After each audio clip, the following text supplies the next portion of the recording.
Radio Claret América presenta Sediento de ti, la palabra, fuente de vida, con el sacerdote misionero claretiano Tony Díaz. Reflexiones diarias del Evangelio. Aquí iniciamos.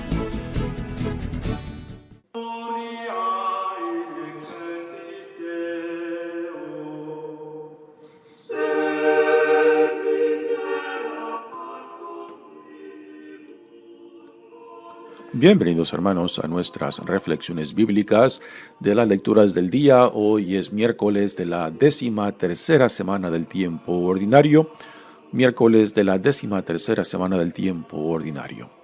Hoy celebramos la solemnidad de San Pedro y San Pablo, apóstoles. Hoy hay dos opciones de lecturas, la misa de vigilia o la misa del día. Yo he escogido las lecturas de la misa del día. La primera lectura de hoy viene de los Hechos de los Apóstoles, capítulo 12, versículos 1 al 11. En aquellos días, el rey Herodes mandó apresar a algunos miembros de la iglesia para maltratarlos. Mandó pasar a cuchillo a Santiago, hermano de Juan, y viendo que eso agradaba a los judíos, también hizo apresar a Pedro. Esto sucedió durante los días de la fiesta de los panes ácimos. Después de apresarlo, lo hizo encarcelar y lo puso bajo la vigilancia de 4 turnos de guardia, de 4 soldados cada turno. Su intención era hacerlo comparecer ante el pueblo después de la Pascua. Mientras Pedro estaba en la cárcel, la comunidad no cesaba de orar a Dios por él. La noche anterior al día en que Herodes iba a hacerlo comparecer ante el pueblo, Pedro estaba durmiendo entre 2 soldados, atado con 2 cadenas, y los centinelas cuidaban la puerta de la prisión. De pronto, apareció el ángel del Señor y el calabozo se llenó de luz. El ángel tocó a Pedro en el costado, lo despertó y le dijo: «Levántate pronto». Entonces las cadenas que le sujetaban las manos se le cayeron. El ángel le dijo: «Cíñete la túnica y ponte las sandalias». Y Pedro obedeció. Después le dijo: «Ponte el manto y sígueme». Pedro salió detrás de él, sin saber si era verdad o no lo que el ángel hacía, y le parecía más bien que estaba soñando. Pasaron el primer y el segundo puesto de guardia y llegaron a la puerta de hierro que daba a la calle. La puerta se abrió sola delante de ellos, salieron y caminaron hasta la esquina de la calle, y de pronto el ángel desapareció. Entonces Pedro se dio cuenta de lo que pasaba y dijo: «Ahora sí estoy seguro de que el Señor envió a su ángel para librarme de las manos de Herodes y de todo cuanto el pueblo judío esperaba que me hicieran». Palabra de Dios. El salmo responsorial es el Salmo 33 y el responsorio es: «El Señor me libró de todos mis temores». El Señor me libró de todos mis temores. Bendeciré al Señor a todas horas, no cesará mi boca de alabarlo. Yo me siento orgulloso del Señor, que se alegre en su pueblo al escucharlo. Proclamemos la grandeza del Señor y alabemos todos juntos su poder. Cuando acudí al Señor me hizo caso y me libró de todos mis temores. Confía en el Señor y saltarás de gusto. Jamás te sentirás decepcionado, porque el Señor es el clamor de los pobres y los libra de todas sus angustias. Junto a aquellos que temen al Señor, el ángel del Señor acampa y los protege. Haz la prueba y verás qué bueno es el Señor. Dichoso el hombre que se refugia en Él.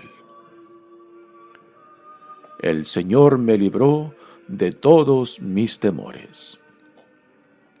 La segunda lectura de hoy viene de la segunda carta de Pablo a Timoteo, capítulo 4, versículos 6 al 8 y 17 al 18.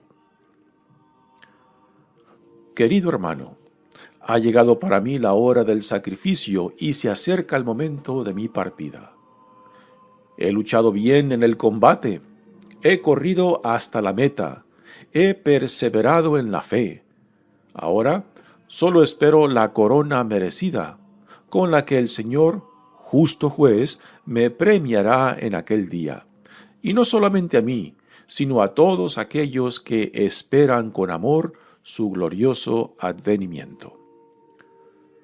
Cuando todos me abandonaron, el Señor estuvo a mi lado y me dio fuerzas para que, por mi medio, se proclamara claramente el mensaje de salvación y lo oyeran todos los paganos. Y fui librado de las fauces del león. El Señor me seguirá librando de todos los peligros y me llevará sano y salvo a su reino celestial. Palabra de Dios. El Evangelio de hoy viene de Mateos capítulo 16, versículos 13 al 19. En aquel tiempo, cuando llegó Jesús a la región de Cesarea de Filipo, hizo esta pregunta a sus discípulos: ¿Quién dice la gente que es el Hijo del Hombre? Ellos le respondieron: unos dicen que eres Juan el Bautista, otros que Elías, otros que Jeremías o alguno de los profetas. Luego les preguntó: ¿y ustedes? ¿Quién dicen que soy yo? Simón Pedro tomó la palabra y le dijo: Tú eres el Mesías, el Hijo de Dios vivo. Jesús le dijo entonces: Dichoso tú, Simón, hijo de Juan, porque esto no te lo ha revelado ningún hombre, sino mi Padre, que está en los cielos. Y yo te digo a ti que tú eres Pedro, y sobre esta piedra edificaré mi iglesia. Los poderes del infierno no prevalecerán sobre ella. Yo te daré las llaves del reino de los cielos. Todo lo que ates en la tierra quedará atado en el cielo, y todo lo que desates en la tierra quedará desatado en el cielo. Palabra del Señor. Muy bien, damos comienzo a nuestra reflexión de las lecturas de hoy, pero antes de entrar propiamente a las lecturas, digamos algo acerca de estos grandes pilares de la Iglesia, San Pedro y San Pablo. En estos dos gran apóstoles tenemos dos polos no contrarios, sino que representan dos polos muy importantes en los cuales la iglesia está fundada, ¿no? Pedro representa el polo de la tradición, de la estabilidad, de la estructura y de la unidad de la iglesia. Pedro representa la iglesia que nace desde el seno de la comunidad judía, de la comunidad israelita. Pablo representa la parte misionera, la parte profética de la iglesia. Pablo representa la iglesia en salida, la iglesia que ve constantemente hacia afuera, pues esto es parte fundamental de la misión de la iglesia, llevar el evangelio a los confines del mundo. También Pablo representa la parte de la iglesia que siempre está en reforma suya. La iglesia fue fundada por el Espíritu Santo y guiada por el Espíritu Santo, y es aún el Espíritu Santo que la guía y también que la cuestiona, que la confronta con la misión que siempre debe estar al frente nuestro, ¿no? Así que estos dos grandes apóstoles representan dos pilares muy importantes que cuando se pierde de vista o cuando se desprecia uno o el otro, pues la iglesia pierde su equilibrio y su balance. Y tanto lo que Pedro representa en tradición, estabilidad, continuidad y estructura debe de ser afirmado y mantenido, como también la parte misionera y profética de la iglesia que ve constantemente hacia afuera, la iglesia en salida. Pues cuando nos olvidamos de la misión de la iglesia y simplemente nos enfocamos hacia adentro, pues entonces la iglesia pierde en cierta manera su razón de ser y existir.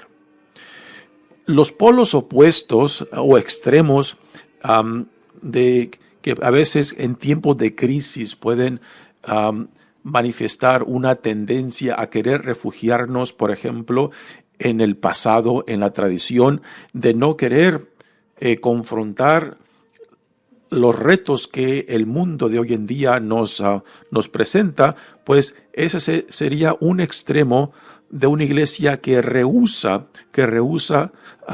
ver su papel en el mundo presente y que simplemente ve hacia atrás. El otro extremo que también se debe de evitar es de promover cambios en la iglesia que no están fundamentados en la tradición y en la historia de la iglesia. Cuando a veces por un celo quizás liberal, pues la iglesia promueve cambios, pero cambios que niega su pasado o niega su tradición, ¿no? Este sería el otro polo extremo que se deberían de evitar, pero que en la historia los hemos visto cuando en tiempos de crisis queremos refugiarnos en un extremo o en otro. Pero consistentemente vemos que el llamado del Espíritu Santo es a afirmar tanto la tradición, la continuidad y la unidad como la misión hacia afuera, la parte profética, la parte misionera de la iglesia, que es parte fundamental de la misión que recibió de Jesucristo, de llevar el evangelio a los confines del mundo. Y en estos dos hombres, pues, aquí están manifestadas estas dos partes importantísimas de la iglesia. Pedro representa la unidad. Él fue escogido por Jesucristo de ser el primero entre iguales, entre los 12 apóstoles que Jesús llamó. Y Pedro representa el liderazgo, en lo cual está fundado la tradición de los papas en la Iglesia Católica. Así que el sentido de unidad de la Iglesia en medio de la diversidad es un reto constante. Si ponemos atención, por ejemplo, a la misa que celebramos todos los días o los domingos, vemos la idea de la unidad constantemente expresada y constantemente orada para que en medio de nuestra diversidad siempre seamos unidos en un solo Dios, en un solo Señor, en un solo Salvador, ¿no? Y es un reto constante porque con tanta diversidad que es una riqueza y no debe de verse esta diversidad como algo que diluye o algo que debilita a la iglesia. Todo lo contrario, la rica y bella diversidad que es parte de la Iglesia Católica nos hace más fuerte porque en esa diversidad vemos expresada la riqueza de Dios en las diversas culturas, lenguas, expresiones de diferentes pueblos, en diferentes lenguas, en diferentes costumbres, ¿no? Y esa es parte de la belleza de nuestra Iglesia Católica, pero que también es un reto, ¿no? De que en medio de nuestra diversidad, luchar siempre por buscar el terreno que nos une, en vez de enfocarnos en aquello que nos separa y que nos divide. Así que esto lo representa Pedro. Pablo, pues representa también este llamado misionero y profético, de ser la voz en medio del mundo que le recuerda que Dios se ha hecho presente entre nosotros y que ya ha inaugurado su reino, al cual como ciudadanos de este reino somos llamados a ser testigos de esta nueva realidad, ¿no? Y aquí es donde entra también esta gran responsabilidad de ser una iglesia siempre en estado de reforma, de que como iglesia tenemos que responder a las necesidades del mundo en el tiempo en que vivimos. Cuando la iglesia no responde a esta necesidad de actualizarse en el mundo presente, pues entonces simplemente se refugia en el pasado. Y parte fundamental de la iglesia es de que constantemente tiene que buscar nuevas formas de comunicar la buena nueva, el evangelio. También debe de ir cambiando sus estructuras, puesto que la estructura siempre tiene que estar al servicio de la misión de la iglesia. Una estructura simplemente por estructura que a la última se convierte en un obstáculo para el crecimiento y para el llamado misionero y profético en la iglesia, pues es una estructura que impide llevar a cabo esa misión. Así que toda estructura, históricamente la estructura de la iglesia ha ido cambiando y respondiendo a las necesidades del tiempo. El mundo mismo nos presenta nuevos retos y la iglesia tiene que ir a donde el mundo se encuentra para llamarlos al reino, para llamarlos a la nueva vida, a la vida que Dios en Cristo nos ofrece. Pero esto implica de que también nosotros tenemos que ir cambiando la forma en que se comunica el evangelio. Así que la iglesia no simplemente puede o tiene que decir quiénes somos, de dónde venimos, pero también tenemos que responder a las urgencias que el mundo nos presenta. Y esto es un reto constante en lo cual el Espíritu Santo nos reta, nos confronta para decir si estamos siendo fieles como iglesia a la misión por la cual Dios en Jesucristo ha fundado esta iglesia. Así que estos dos pilares, San Pedro y San Pablo, representan esta bella tradición y misión que la iglesia ha recibido. Según dice la tradición, Pedro murió mártir en Roma en el año 64, y según dice la tradición que fue crucificado cabeza abajo porque Pedro no se sintió digno de morir como su Señor crucificado. En el año 67, dice la tradición, Pablo también murió mártir en Roma y él fue decapitado. Desde el año 258 ya se viene celebrando esta festividad de San Pedro y San Pablo juntos, buscando enfocarnos en estas dos realidades que representan tanto Pedro como Pablo.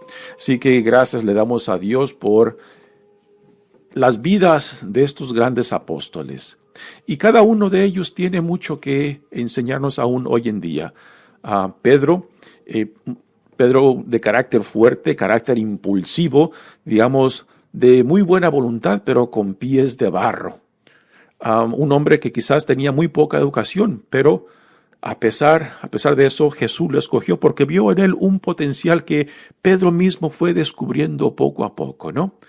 Y en la flaqueza, en las debilidades, en lo impulsivo de Pedro, yo creo que muchos de nosotros nos podemos ver. Pablo es todo lo contrario. Pablo es judío de raza, es griego en educación y es romano en ciudadanía, ¿no? Y Pablo fue un hombre muy, muy educado, que al principio persiguió a la iglesia cristiana, pero que después de su conversión puso todo ese celo, esa energía al servicio tanto de Jesús como del evangelio. Y aquí en la iglesia, en realidad, podemos decir que le debe más en el sentido del crecimiento fue a Pablo, particularmente por la legacía que nos deja en sus escritos, por la contribución de empujar la iglesia más allá de los límites del pueblo de Israel. A Pedro, a la iglesia le debe pues el sentido de tradición, consistencia, estructura y unidad, ¿no? Sí que nuevamente es dos personajes muy impresionantes que la iglesia hoy en esta festividad y es, bueno, solemnidad de los apóstoles Pedro y Pablo. Ante todo, gracias a Dios.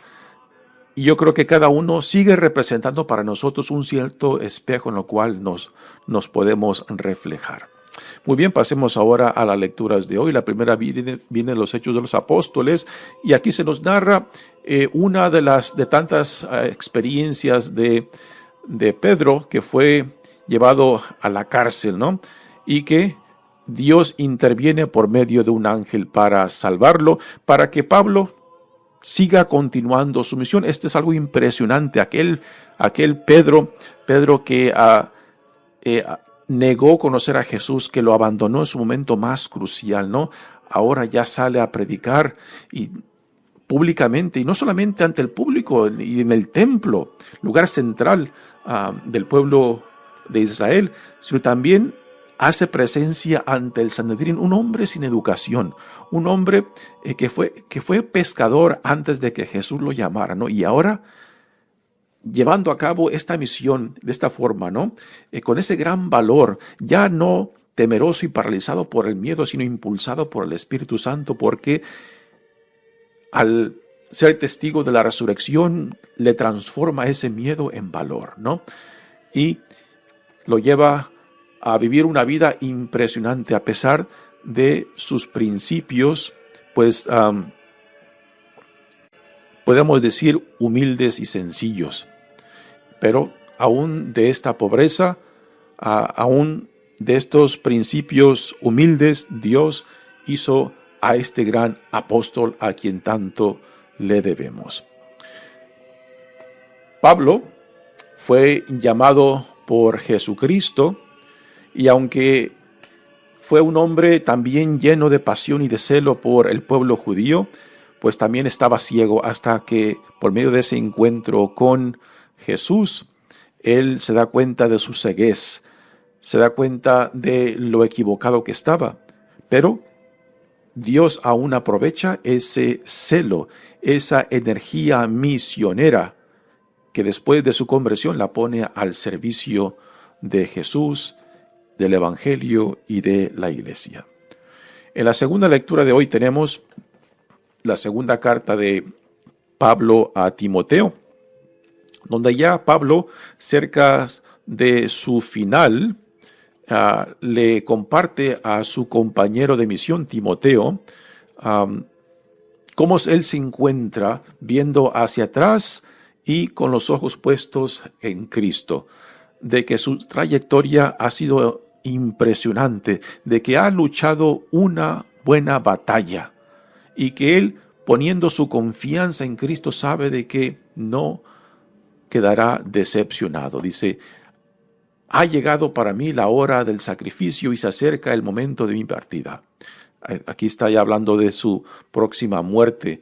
He luchado bien el combate, he corrido hasta la meta, he perseverado en la fe. Aquí Pablo nos refleja parte de su formación, de su educación griega, utilizando imágenes de deportistas quizás olímpicos.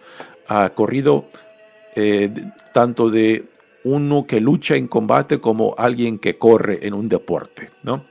Ahora solo espero la corona merecida, la corona de laurel que se le daba a los que competían, por ejemplo, en las Olimpiadas de aquel entonces. Y no solamente a mí, sino a todos aquellos que esperan con amor el glorioso advenimiento. Cuando todos me abandonaron, el Señor estuvo a mi lado y me dio fuerzas para que por mi medio se proclamara el mensaje de salvación y lo oyeran todos los paganos. Aquí se nos recuerda de que Pablo es el apóstol hacia afuera, el apóstol hacia los paganos, el apóstol que llevó el evangelio al mundo de aquel entonces, al mundo en torno al Mediterráneo, al mar Mediterráneo. Así que mientras que Pedro representa la tradición que nace del pueblo de Israel, Pablo representa el movimiento hacia afuera, hacia el mundo más allá de los límites del pueblo de Israel y llevar la buena nueva a todos, a todo el mundo, a todos los rincones del mundo.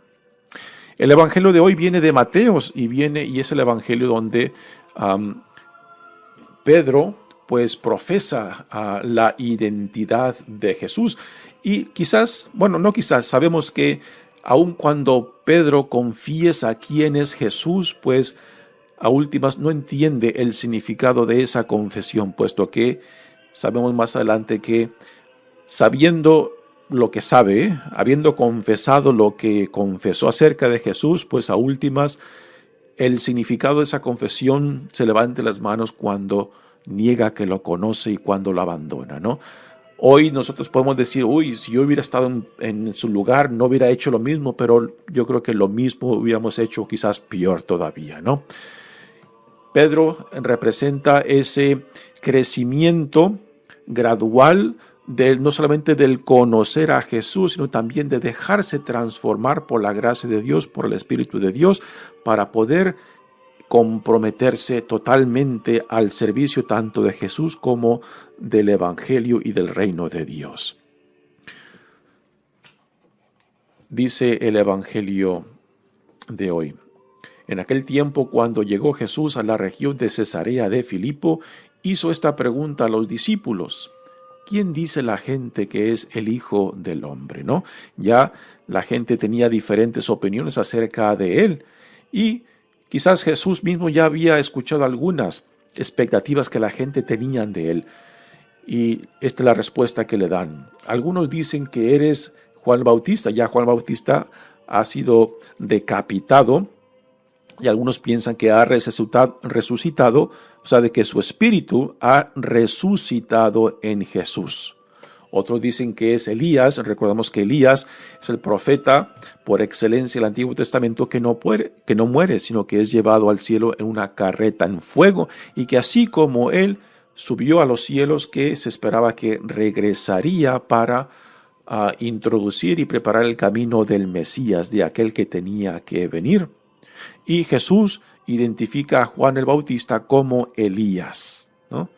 Que Elías regresa, digamos, en el espíritu de Juan el Bautista. Es así como Jesús lo interpreta. Y otros dicen también que quizás Jesús era Jeremías, otro de los grandes profetas del Antiguo Testamento. Y ahora viene la pregunta clave que Jesús le hace a ellos. Después de que le comunicaron lo que la gente decía de él, ahora Jesús les pregunta: bueno, ¿y ustedes? ¿Quién dicen que soy yo? Y es aquí donde Simón Pedro toma la iniciativa y, hablando por el resto de los apóstoles, dice: tú eres el Mesías, el Hijo de Dios vivo. Recordamos que Mesías es un título. El Mesías es una palabra hebrea que en griego se traduce a Cristo. Y Cristo, Mesías, Cristo, significan en español el ungido. Así que cuando decimos Jesucristo, en realidad estamos diciendo Jesús el Cristo, Jesús el Mesías, Jesús el ungido, ¿no? Pero Pedro, a pesar de esta profesión que acaba de hacer, sabemos que no entiende su significado. Y ahora Jesús le dice a Pedro: dichoso tú, Simón, hijo de Juan, porque esto no te lo ha revelado ningún hombre, sino mi Padre que está en los cielos. Así que Pedro hace una profesión inspirado por Dios, pero sin saber el significado profundo de esa profesión, algo que él irá entendiendo poco a poco en el transcurso de su vida, y principalmente después de la resurrección, cuando este conocimiento ya se asienta en su vida y le da un sentido de que esta profesión pues ahora lo compromete de vida y de muerte para seguir a Jesucristo. Los poderes del infierno no prevalecerán sobre ella. Yo te daré las llaves del reino de los cielos. Y aquí muchas veces interpretamos estas palabras de Jesús a Pedro como poder. No, lo que Jesús le dice a Pedro es un sentido de liderazgo para el servicio, ¿no? Y dentro de la iglesia, todo liderazgo, toda responsabilidad, toda autoridad, siempre tiene que estar al servicio de Dios, servicio de Jesús, servicio del reino, servicio de la iglesia, servicio del pueblo a quien son llamados a servir. Y cuando se pierde este sentido de la autoridad, pues entonces se está devaluando o se está abusando de esa autoridad. Y estas palabras de Jesús pues deben de ser más que un privilegio, un cargo de conciencia impresionante, puesto que cuando esta autoridad que Dios le da a Pedro y por tanto a todos los que después vienen detrás de Pedro hasta llegar a nuestro Papa actual, Francisco, pues entonces esta autoridad los debe tanto a los papas como a todo líder, toda autoridad dentro de la iglesia los debe de hacer temblar esta autoridad, puesto que así como se utilice esta autoridad, ya sea en el servicio a Dios o en el abuso de esta autoridad, pues así serán las consecuencias que hemos de pagar de cómo se utiliza esta autoridad, ¿no? Así que repito, estas palabras de Jesús tienen consecuencias de cómo se utilice esa autoridad, si es al servicio o si es a la promoción personal o a los intereses personal o al abuso de esta autoridad. Puesta hacia el servicio, entonces no tenemos de qué dudar o de qué temer. Utilizada al servicio de otra causa, que no sea la del Evangelio, la de Dios y la del reino, pues entonces ya podemos temblar de que esa autoridad que Dios nos ha dado tendrá graves consecuencias para nosotros. Pues muy bien, hermanos, hay mucho que podemos decir de estos dos grandes pilares, grandes apóstoles de la iglesia, San Pedro y San Pablo. Espero que esto haya sido solamente pues un poco de lo que mucho podemos seguir diciendo y compartiendo de estos grandes pilares de nuestra iglesia. Mi nombre es Padre Tony Díaz, misionero claretiano. Que Dios los bendiga. Radio Claret América presentó Sediento de ti, la palabra. Fuente de vida. Sus comentarios son importantes. Contáctenos en radioclaretamerica@gmail.com.